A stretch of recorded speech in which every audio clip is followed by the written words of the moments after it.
우상의 제물에 대하여는 우리가 다 지식이 있는 줄을 아나 지식은 교만하게 하며 사랑은 덕을 세우나니 만일 누구든지 무엇을 아는 줄로 생각하면 아직도 마땅히 알 것을 알지 못하는 것이요 또 누구든지 하나님을 사랑하면 그 사람은 하나님도 알아주시느니라. 그러므로 우상의 제물을 먹는 일에 대하여는 우리가 우상은 세상에 아무것도 아니며 또한 하나님은 한 분밖에 없는 줄 아노라.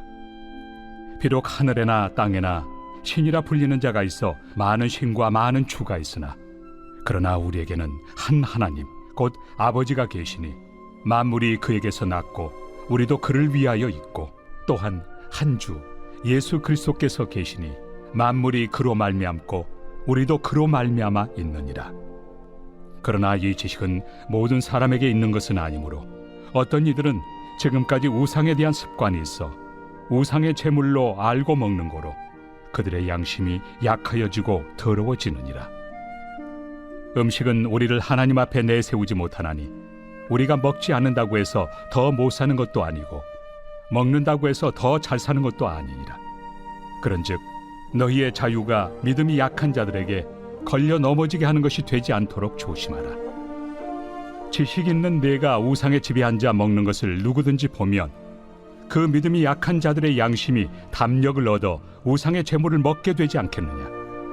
그러면 내 지식으로 그 믿음이 약한 자가 멸망하나니 그는 그리스도께서 위하여 죽으신 형제라.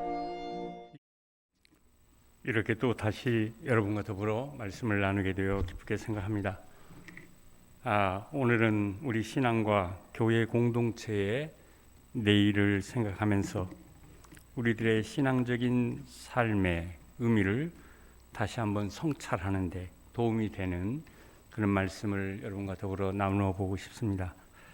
날로 복잡해지고 있는 오늘의 세계 현실과 그리고 우리 삶의 문제들을 생각하면 할수록 우리가 믿고 있는 하나님 신앙의 가치와 그 신앙에 살아있는 삶의 의미를 새롭게 발견해가는 것은 너무나 중요하다고 생각합니다. 오늘은 그래서 우리의 신앙적 삶의 의미를 확인하는 것과 관련해서 중요한 과제가 되고 있는 지식과 사랑의 문제를 함께 생각해 보고자 합니다.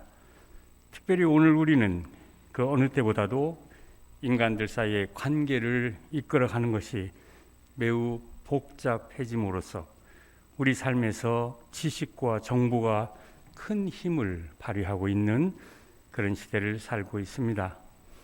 학문이라고 하는 것, 예전에는 주로 체계적인 지식을 탐구하는 배우는 의미로 쓰여졌지만 오늘날에는 학문과 융합을 통해서 새 지식과 정보를 창출하고 생산하는 그런 의미가 더 강하게 부각되고 있습니다.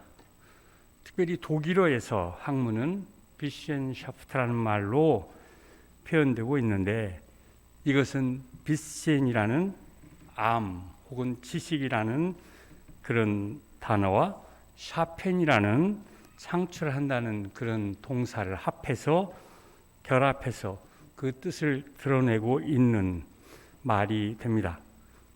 왜 이런 말을 썼을까? 우리는 잘 알 수 없지만 오늘날 우리가 직면하는 현실을 생각할 때 바로 학문을 이런 말로 표현한 것 의미가 크다고 생각합니다. 따라서 오늘날 우리 삶에서 필요한 모든 것을 지식화하는 것이 갈수록 그 중요성을 더해가는 것도 그렇게 이상한 현상은 아니라고 할 수 있습니다. 근래 들어와서 자주 듣게 되는 지식산업, 지식경영이라는 말도 바로 이런 맥락에서 이해가 될 수 있습니다. 그런데 지식이 갖는 이런 다양한 쓰임이나 유용성에도 불구하고 결정적인 문제가 있습니다. 이 결정적인 문제는 바로 모든 지식이 다 유용하거나 의미를 갖는 것은 아니라는 사실입니다. 우리가 신앙인이지만 이런 지식이 갖는 문제를 소홀히 할 수 없는 이유가 여기에 있다고 생각이 되는데 특별히 신앙과 지식의 복잡한 관계성을 생각해 보면 더욱 그러하다고 할 수 있습니다. 이런 맥락에서 보면 우리의 지식 안에 함축되어 있는 두 가지 근본적인 문제성은 우리에게 깊은 성찰을 요구하고 있다고 여겨지는데, 이 지식의 문제성 가운데 첫째는 이 지식이 변하는 시대의 산물이기 때문에 이 지식은 완전하거나 영속적이지 않다는 그런 사실이 있는 것이고, 둘째로는 우리 모두는 결코 동일하거나 동시대적인 지식을 함께 소유하지는 못한다는 것이 바로 그것입니다. 다른 말을 하면 우리 지식이 갖는 시대 제약적인 특성과 인간 지식의 비동시대성이라는 특성이 우리 지식 안에 내재해 있다는 말입니다.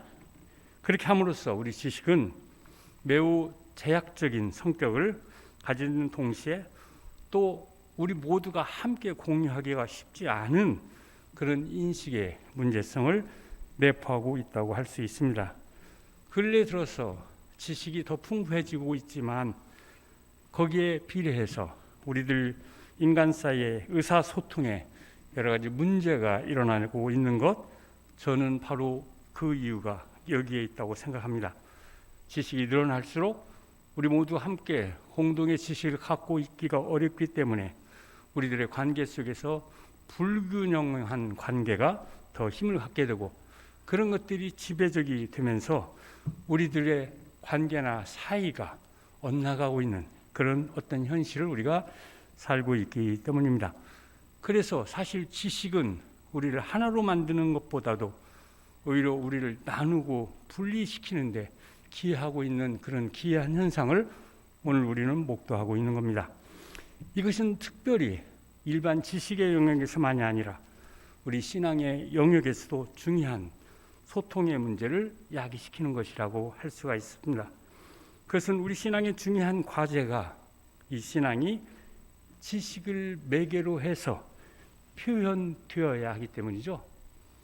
여러분, 이 말이 굉장히 중요한 말입니다. 오랫동안 신학자들이 많은 생각을 한 다음에 내놓았던 하나의 명제라고 할 수 있습니다. 이해를 추구하는 신앙이란 말이 바로 그것입니다. 라틴어로 제가 한번 읽어볼까요? Fides Quaerens Intellectum. 오랜 신앙의 경험의 역사 속에서 사람들이 깨달은 거죠. 신앙이라는 건 그저 아무 것이나 믿고 있는 그런 것이 아니라는 그런 얘기였습니다. 사람들이 생각할 때 믿으면 된다, 신앙이라는 건 그저 믿을수록 좋은 것이야 라고 생각하고 있었는데, 아니, 성서가 말하고 있는 하나님 신앙은 그런 것이 아니라 우리에게 이해가 될 수 있는 그런 신앙이다. 그렇기 때문에 신앙은 어쩔 수 없이 지식을 추구하게 되어 있다, 그런 얘기입니다. 그래서 이런 신앙과 지식의 적절한 관련성이 확보되어야 하기 때문에 우리의 신앙은 맹목적이거나 감상적인 신앙에 머무를 수가 없는 것입니다. 오히려 우리 신앙은 적합한 지식을 필요로 하고 있고, 경우에 따라서는 그 지식을 뛰어넘는 어떤 능력을 가지고 있을 때 비로소 신앙의 제 모습을 드러낼 수가 있는 겁니다. 신앙과 지식의 이런 문제성을 생각하면서 오늘 저는 이제 본문을 통해서 사도 바울의 권면의 말씀을 살펴보려고 하는데, 여기서 우리는 신앙과 지식의 문제성을 새롭게 성찰하는 것과 관련해 매우 의미 있는 신앙적인 교훈을 얻을 수 있기 때문입니다.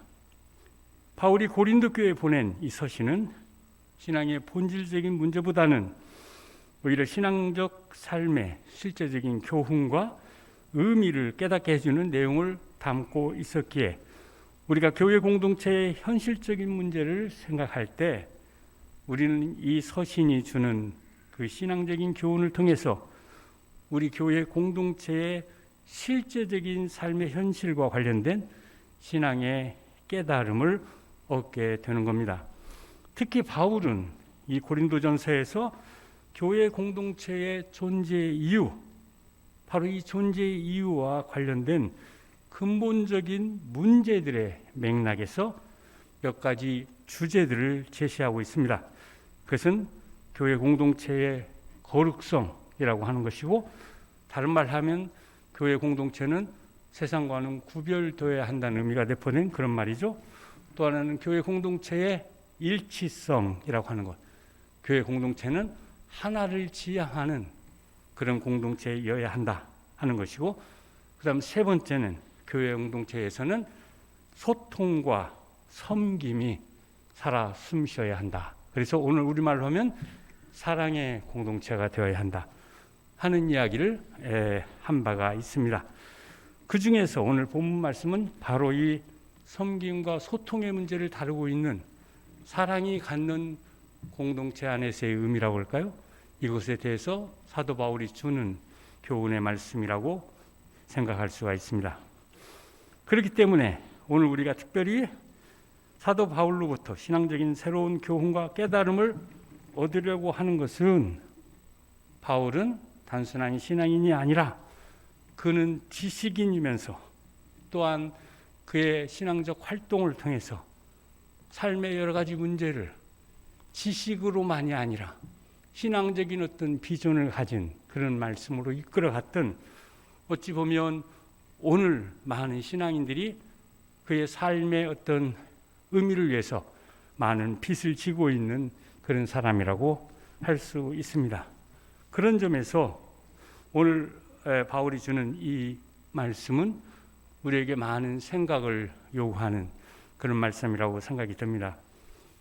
특별히 제가 이런 설교 말씀을 오늘 이렇게 잡은 건, 이제 우리가 학교가 방학을 했기 때문에 어느 정도 좀 여유가 주어지는 시간이라고 생각이 들었고, 그럴 때는 조금 어려운 얘기를 하는 것도 의미가 있지 않을까 생각이 들었습니다. 감히 여러분이 좀 양해해 주시면서 들어주시면 좋겠습니다. 자, 우리가 잘 아는 것처럼 바울은 회심 이후에 교회 공동체를 세워가는 데 있어서 매우 지적이고 실천적인 그런 토대를 설립했던 사람이죠. 그래서 그가 남긴 많은 증언들과 말씀들은 우리가 생각할수록 우리 현실의 교회 생활에서 매우 그 의미가 깊은 그런 말씀을 우리가 발견하게 됩니다. 특별히 초기 기독교 형성 과정이라고 하는 건 그렇게 쉽게 단 한 번에 일어났던 그런 일이 아니죠. 그래서 많은 문제를 내포하고 있었는데, 바울은 바로 이런 문제 상황 속에서 신앙적 삶이 갖는 실천적 진리를, 그 진리의 기초를 닦고 그리고 그 진리를 해명하는 일에서 누구보다도 큰 능력을 발휘했던 그런 사람이었습니다. 사도 바울은 많은 지식을 소유했기 때문에 이런 일 어렵지 않게 할 수 있었지만, 특별히 그럼에도 불구하고 그가 이런 일에 남다른 능력을 발휘할 수 있었던 것, 그것은 그가 유대교 신앙으로부터 그리스도교회로의 회심을 통해서 신앙적 삶의 여러 문제들과 그 바른 실천적인 문제를 해명해 나가는 데서 남다른 지혜와 능력을 발휘하는 어떤 경험을 그의 회심이 가져왔던 여러 가지 어려움 가운데서 터득했기 때문입니다. 특별히 사도 바울이 쉽지 않은 이런 신앙과 지식의 문제를 풀어나가는 그 지혜를 그의 사도권과 복음 전파라는 실천을 두고 겪었던 여러 가지 어려움들을 돌파해가는 과정에서 새롭게 터득할 수 있었다라고 하는 것은 우리에게 많은 신앙의 교훈을 주는 대목이라고 할 수 있습니다. 사람들은 바울이 이방 선교에 뛰어들었던 일을 탐탁치 않게 여겼던 것이고, 그가 그런 과정에서 새롭게 깨달았던 이방인에 대한 소명이나 그리고 그것이 갖는 신앙적인 의미를 잘 인정해 주지 않았던 것인데, 결국 이것은 우리가 성서를 통해서 확인하는 것처럼 바울의 사도권에 대한 시비로 이어졌었고, 그를 끊임없는 대결과 갈등으로 몰아갔으며, 결국 이것으로 인해서 바울은 과거의 그 자신, 다시 말하면 과거에는 바울은 지식인으로 살았던 거죠. 그래서 과거의 그와 그리고 현재의 그, 바울은 이제 신앙인으로서 살고 있는 거죠. 그래서 지식인과 신앙인이 갖는 갈등의 어떤 깊은 의미를 새롭게 깨달을 수가 있었다, 그런 얘기예요. 이해가 되시는지 모르겠지만 신앙과 지식이 어떤 관계에 와야 될까? 이건 머릿속에서 그저 바울이 생각해서 우리에게 주는 교훈이 아니라는 얘기입니다. 그는 지식인으로 과거에 살아왔고 또 회심 이후에는 신앙인으로서 길을 살면서 이 양자가 가져오는 불균형적인 갈등을 너무나 깊이 체험했던 사람이었기 때문에 바로 우리에게 이런 문제와 관련해서 귀한 교훈을 남길 수 있었다, 그런 얘기죠. 특별히 이런 깨달음을 사도 바울은 신앙과 지식의 문제에 있어서 새로운 복음적 깨달음이라고 말하고 있습니다. 복음적 깨달음. 이게 바로 사도 바울이 우리를 향해서 주시는 말씀의 중요한 내용이 됩니다. 그런데 이 복음적 깨달음에서 중요한 것은 갈라디아서 1장 11절 이하에 나오는 말씀처럼 이 깨달음이 인간의 지식을 통해서 주어진 것이 아님을 말하고 있다는 사실이죠. 그래서 그는 말합니다. 내가 전한 복음은 사람의 뜻을 따라 든 것이 아니니라. 이는 내가 사람에게서 받은 것도 아니고 배운 것도 아니요 오직 예수 그리스도로 말미암아 그분의 계시로 나에게 주어진 것이라 는 말씀을 하지 않을 수가 없었던 것입니다. 한마디로 이 깨달음은 이 세상의 지식으로 얻은 것이 아니었기에 이 세상의 지식만으로는 그 깊이에 다가갈 수가 없었다는 것이죠. 그래서 바울은 자신이 획득한 세상의 지식, 과거에 그렇게 했지 않습니까? 세상의 지식으로는 이 복음에 반대했지만, 그렇죠? 핍박했죠? 그러나 그리스도에 대한 신앙을 통해서 새로운 깨달음을 얻은 이후, 바로 현재 그가 신앙인으로서 살고 있는 동안에는 오히려 이 복음을 통해 새로운 하나님에 대한 지식을 얻게 되었다고 고백하고 있는 겁니다. 너무 놀라운 얘기죠? 자기 한 사람의 삶 속에서 지식인으로서 겪었던 일과 또 이제 새로운 신앙인으로서 겪는 이 어떤 모순적인 삶을 그대로 살아오면서 새로운 세계를 향해서 나아가는 사도 바울의 모습을 우리가 이런 고백 속에서 보게 됩니다. 한마디로 모든 지식의 근본이 되는 하나님의 은혜와 사랑을 새롭게 알게 된 것, 그것이 회심 이후에 사도 바울이 획득했던 그 이전의 어떤 지식과도 비교가 되지 않는 가장 귀한 지식이라고 생각하게 되었다는 겁니다. 그래서 바울은 기회 있을 때마다 나 된 것은 지식이다가 아니라 하나님의 은혜다라고 말할 수 있었던 겁니다. 지식이 나를 이렇게 만드는 게 아니라 하나님의 은혜가 나를 이렇게 만들었다라고 고백할 수 있었던 것이죠. 이게 어떻게 보면 쉬운 얘기처럼 보이지만 쉬울까요?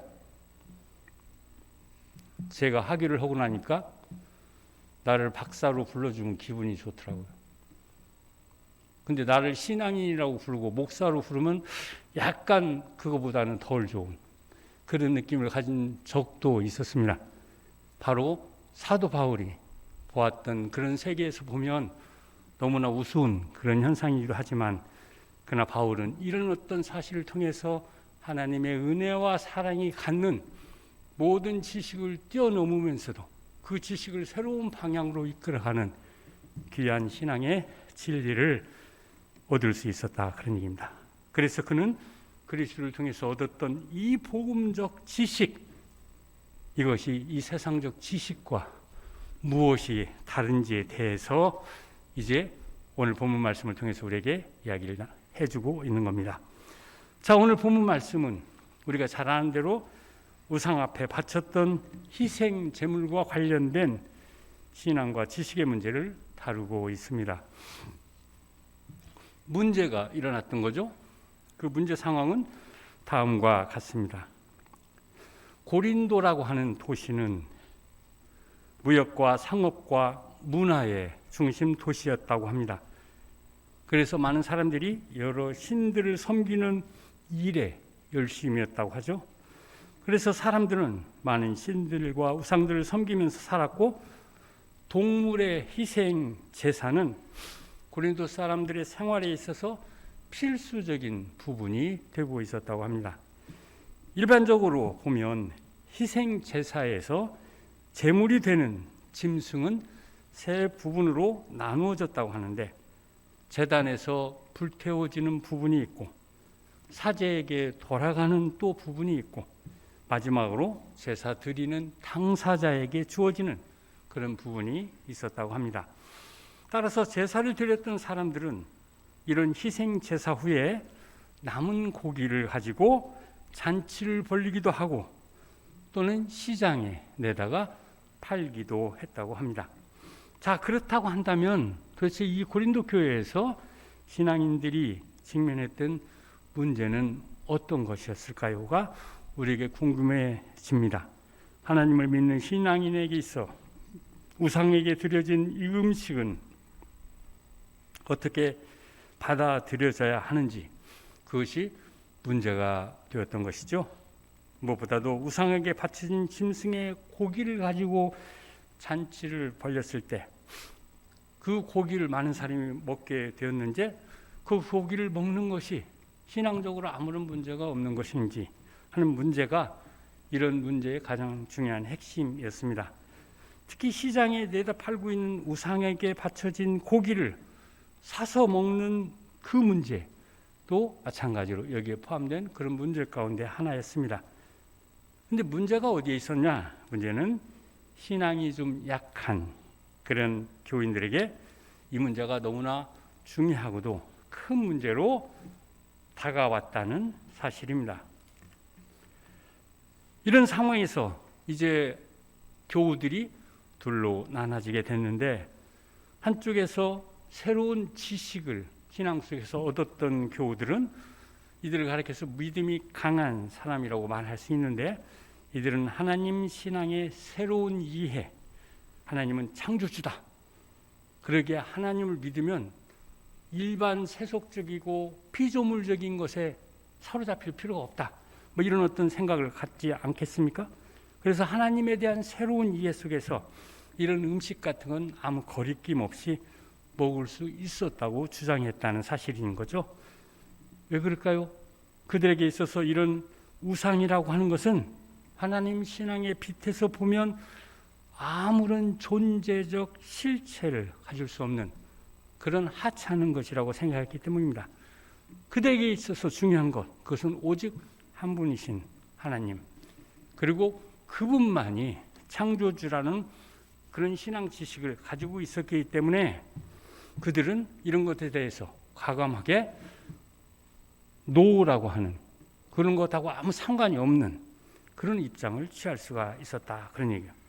그들은 하나님 신앙이 주는 참다운 자유를 깨달았다고 여겼으며, 그런 지식에 의존해 있는 모든 음식, 어떤 제한이 걸려있는 음식이라 할지라도 그것은 아무런 거리낌 없이 먹을 수 있는 그런 어떤 자유의 인식을 가지고 있다고 생각을 했습니다.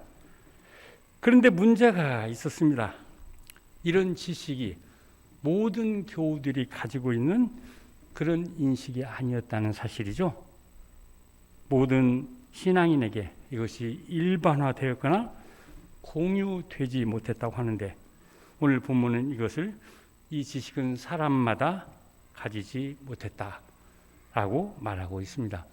오늘 말로 하면 지식의 비동시성이라고 하는 어떤 그런 문제성이 이미 저 시대에서도 나타나고 있는 걸 우리가 보게 됩니다.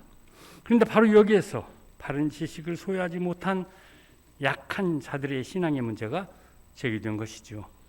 이들은 창조주 하나님을 믿고 있었지만, 그러나 다른 신들에 대해서도 그 존재의 유무에 대한 어떤 확실한 어떤 대답을 갖고 있지 못했기에 우상에게 바쳐진 그 고기를 먹을 때 늘 양심의 거리낌이 일어났다는 겁니다. 이들은 우상을 여전히 살아있는 신으로 생각하고 있었고, 그래서 우상에게 바쳐진 고기는 더럽다라고 생각했다는 겁니다. 그래서 저 신앙적 자유의 지식에 근거한 행위가 도대체 잘못된 것인지 아닌지를 분별하기가 매우 어려운 그런 처지에 빠져 있었다는 겁니다. 자, 이것이 바로 고린도 교회의 일상에서 제기되었던 신앙의 중요한 문제 상황이었습니다. 한마디로 말하면 신앙적인 자유에 기초한 지식이 이런 지식이 없는 약한 자들을 매우 어렵게 만들었고, 또한 이들을 나누는, 이들을 배제하는 그런 일에 기여하게 만들었다는 거죠. 그런데 바로 이런 상황에서 사도 바울이 찾은 신앙적인 해답이 있었는데, 그것은 바로 오늘 본문 말씀이 말하는 것처럼 당위적인 지식이었습니다. 바울은 이 편도 저 편도 아닌 새로운 지식을 가진 자들에게 바울도 일정 부분 동의를 했지만, 그러나 그보다 더 중요한 것은 그런 하나님을 통해서 그가 얻었던 당위적인 지식, 그것이 이런 문제 상황에서 사도 바울이 내놓았던 대답이었습니다. 이 두 전선에서의 새로운 길을 그래서 바울은 제시하면서 원칙적으로는 신앙이 주는 자유의 지식을 옹호하고 있지만, 그것은 그리스도인이 되면 자유인이고 새로운 피조물이라는 저 선언을 믿었기 때문인데, 그렇게 더 이상 율법적인 강제라고 하는 것은 이제 신앙적으로 전혀 의미를 갖지 못한다고 생각했던 것인데, 그럼에도 불구하고 바울은 또한 이런 자유의식에 기초한 지식이 갖는 그 실천적인 한계를 너무나 잘 알고 있었다, 그런 얘기입니다.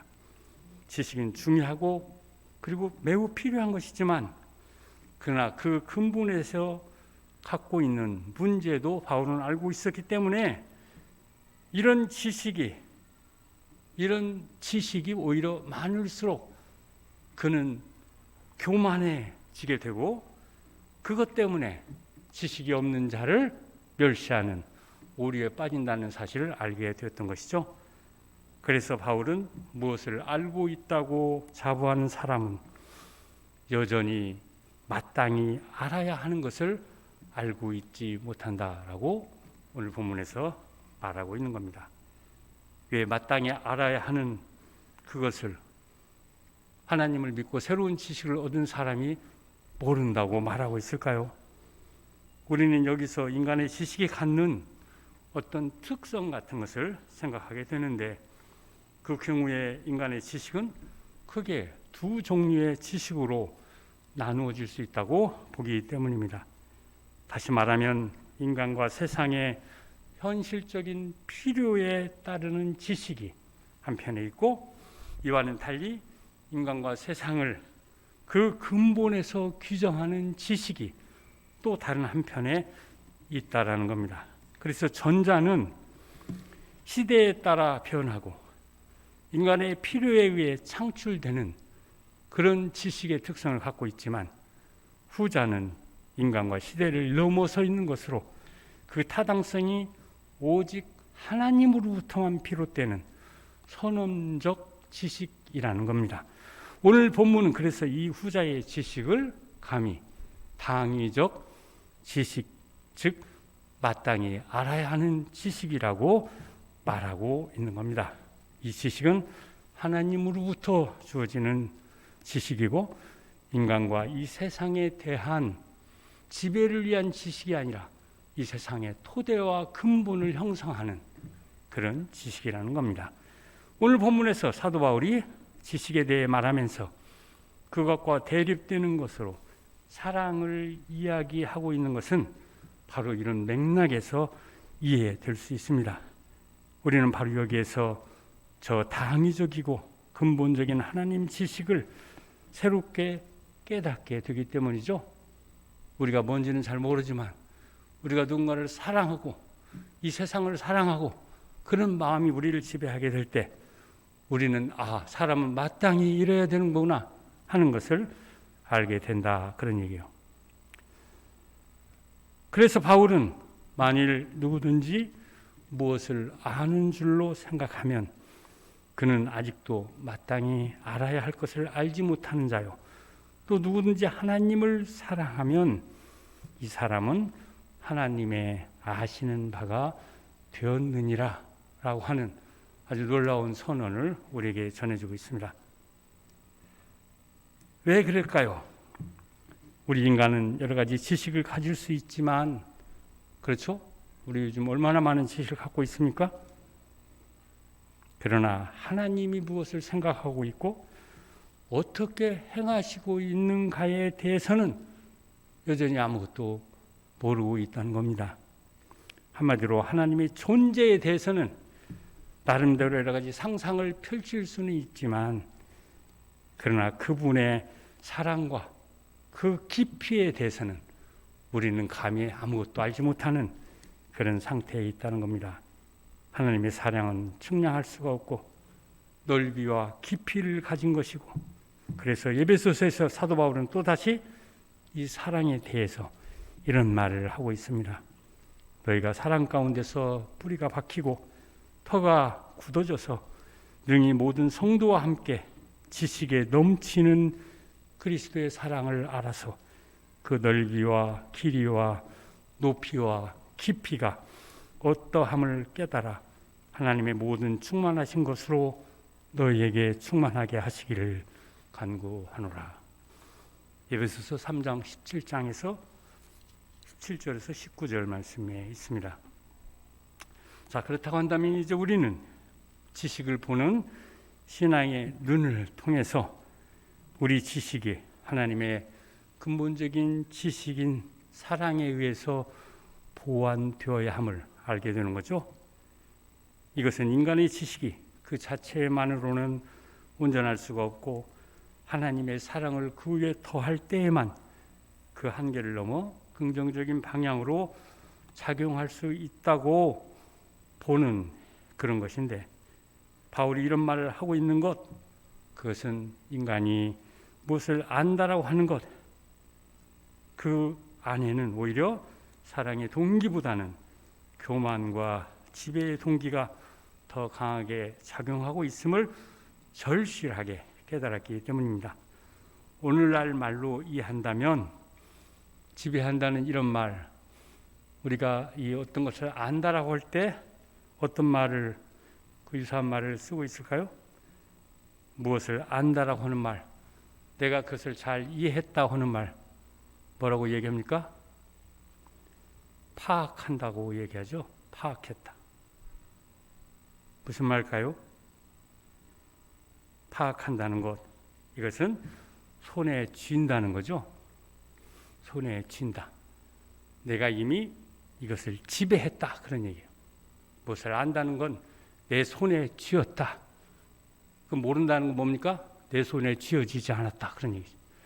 그래서 알물 놓고 다투기 시작하면 싸움이 벌어지는 이유가 여기에 있습니다. 알려면 너는 내 손에 와야 돼. 모르는 상태로 두고 관계를 못 가져. 그게 오늘날 우리가 갖고 있는 가장 큰 약점이고 문제점이 되는 겁니다. 그래서 무엇을 안다는 것, 그것은 무엇을 손에 쥔다는 말이고, 그럼으로써 그것을 지배하게 되는 상태에 이르는 것, 그런 의미를 갖고 있기 때문입니다. 그래서 바울은 지식은 인간을 교만하게 만든다 라는 말을 한 거고, 여기에 더해서 그러나 사랑은 덕을 세운다 라는 말을 우리에게 남길 수 있었던 겁니다. 자, 여기에서 우리는 이제 바울이 왜 갑자기 지식과 삶의 문제를 다루면서 사랑을 이야기하고 있을까, 그 이유를 알게 되는 거죠. 그가 감히 지식은 인간을 교만하게 만든다고 말할 수 있었던 것도 바로 이런 귀한 깨달음 때문이었습니다. 이런 맥락에서 그가 주장하고 있는 다음의 말은 우리에게 매우 소중한 교훈을 줍니다. 8장 11절에 있는 말씀이죠. 그러면 네 지식으로 그 약한 자가 멸망하나니 그는 그리스도께서 위하여 죽으신 자니라. 약한 자를 멸시하고 지배하는 강한 자들에 대한 경고의 말씀을 바울은 그리스도의 사랑에서 다시 찾았다, 그런 얘기입니다. 우리 주님께서는 그 약한 자를 사랑하시며 그들을 위해서도 죽으셨다는 이 사실, 이것이 사도 바울이 그의 복음을 통해서 새롭게 얻었던 아주 귀한 깨달음이었습니다. 바로 여기서 사도 바울은 우리가 세상에 살면서 정말 큰 과제로 삼아야 하는, 마땅히 알아야 하는 당위적 지식에 대한 새로운 차원을 알게 되었던 것입니다. 이제 말씀을 맺겠습니다. 인간은 하나님의 형상으로 창조되었기에 우리 안에 신비스러운 의식과 삶의 차원들을 자각하고 있는 존재입니다. 인간이 자유로운 주체적 존재인 동시에 함께 삶을 나누는 공생적이고 관계적인 존재인 것도 바로 이것과 무관치가 않습니다. 인간은 따라서 주체성과 공인간성을 함께 가진 존재라고 할 수 있는데, 문제는 우리의 현실 속에서 이 둘의 균형을 이루어가며 산다고 하는 것이 매우 어렵다는 사실에 있습니다. 무엇보다도 우리가 우리를 세우는 것과 남들이 우리를 보는 것 사이에는 늘 거리가 있기 때문이죠. 우리 인간의 자기 규정인 자유와 공동 규정인 사랑이 엇박자를 내고 있는 것도 이 때문입니다. 언제부터인가 많이 들었던 얘기가 있죠. 섬김의 리더십 혹은 의사소통의 문제, 이런 것들이 중요한 화두가 되었던 것도 저는 그 근본 문제성이 바로 이런 데에서 있다고 보았기 때문이라고 생각합니다. 이런 문제성을 생각할 때 그리스도교가 주님의 십자가 사건을 그 핵심에 간직하게 된 것은 그 다른 어떤 종교하고 비교하도 남다른 어떤 특성을 갖는 것이고 또 그 의미가 매우 큰 것이라고 이야기할 수가 있습니다. 바로 여기에서 우리는 인간과 세계를 사랑하시는 저 하나님에 대한 새로운 지식, 다시 말하면 그분의 우리에 대한 한량없는 사랑을 깨닫게 되었기 때문입니다. 십자가의 지식이 공동체와 우리 신앙인들을 시험한다고 감히 말할 수 있었던 것도 이 때문인데, 사도 바울은 그래서 우리가 하나님을 아는 지식이 아니라 오히려 그분이 우리를 알아주는 그 지식이 더 중요하다고 이야기하고 있는 것이고, 이것은 우리가 하나님을 사랑할 때에만 비로소 깨달아진다는 이야기를 할 수 있었던 겁니다. 이 십자가 사건을 통해서 우리는 하나님과 그분의 본질이 그 무엇보다도 제한 없는 인간 사랑, 세계 사랑에 있음을 깨닫게 됩니다. 갈수록 더 치열해지는 초경쟁적 현실을 살아가는 우리들에게 지식과 사랑의 문제는 갈수록 그 중요성이 더하는 그런 주제라고 생각이 됩니다. 무엇보다도 이것은 우리 삶을 의미 있게 이끌어가는 데 요구되는 우리 삶의 두 요소라 여겨지기 때문이고, 또한 갈수록 더욱 불투명해지는 우리 삶의 미래를 생각할 때에도 그 삶을 새롭게 이끌고 형성하는 것에 꼭 필요한 것이라고 여겨지기 때문입니다. 아무쪼록 사도 바울이 지식의 문제와 관련해 우리에게 주셨던 저 권면의 말씀, 저 신앙적 삶의 교훈을 잘 새기셔서 우리 공동체 안에서 믿음과 소망과 사랑이 우리를 이끌고 그렇게 함으로써 하늘 아버지의 사랑과 축복을 많이 받는 우리 모두가 되기를 기원합니다. 함께 기도하겠습니다. 좋으신 하나님, 우리에게 이 귀한 날을 허락하시고 다시 사도 바울의 귀한 말씀을 듣게 해주신 것 감사드립니다. 여러 가지 많은 문제와 어려움 가운데 있는 저희들, 사실 우리들의 지식으로는 이 모든 것들을 감당하기가 쉽지 않은 그런 상황 속에 서 있음을 고백드리지 않을 수 없습니다. 바울을 통해서 주셨던 저 말씀이 다시 우리를 회생시키고 우리에게 새 힘을 주어서 새로운 삶의 현실로 이끌어가는 귀한 축복을 허락해 주옵소서. 이렇게 모인 귀한 주님의 자녀들, 다시 한번 주께서 살아서 이 공동체를 이끌고 계시고 이 공동체를 사랑하고 계심을 믿고 우리가 함께 힘을 모아나가는 귀한 공동체 되게 해 주옵소서. 이 모든 말씀 예수님의 이름으로 기도합니다. 아멘.